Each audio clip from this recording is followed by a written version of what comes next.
En créant l'Institut, je pense que c'est une question de souveraineté, d'endogénéité. Et quand on parle de souveraineté, il faut comprendre dans tous les sens.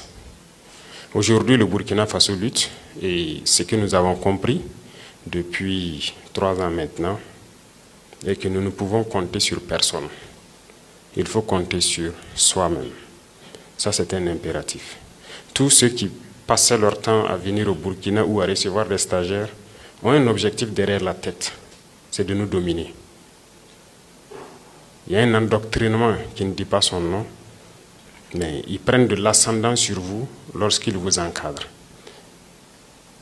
Et lorsque nous avons décidé de marcher seuls, tout le monde nous a abandonnés, on nous a fermé les portes. Certes, depuis 2 ans, beaucoup d'États sont revenus, commencé à rouvrir des portes de stage et tout, mais nous avons décidé de nous prendre en charge nous-mêmes. Et moi, je sais que je peux compter sur tout un chacun de vous. Nous avons aussi de l'intelligence, nous avons cette capacité de développer nous-mêmes nos différentes institutions, de donner la formation qu'il faut, d'autant plus que si c'est en termes d'expérience, nous en avons. Que la mise en commun de toutes ces expériences permettra de booster la qualité de l'instruction donc au niveau de l'institution ici. Si c'est de l'expérience, nous en avons à vendre.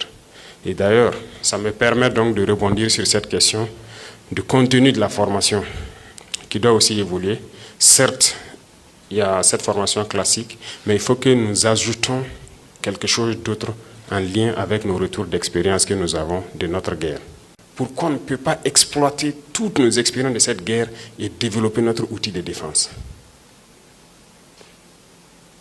Et je vous invite à chaque fois penser à cela. Nous n'avons pas à apprendre de quelqu'un. Nous devons compter sur nous-mêmes d'abord. Si nous n'avons pas cette capacité de rebondir dans la difficulté, c'est que nous ne méritons même pas d'être sur terre. Aujourd'hui, regardez la géopolitique. Les faibles vont disparaître. Ça, il n'y a rien à faire. Soit vous avez confiance en vous, vous développez votre outil, ou bien vous n'avez pas confiance et vous disparaissez.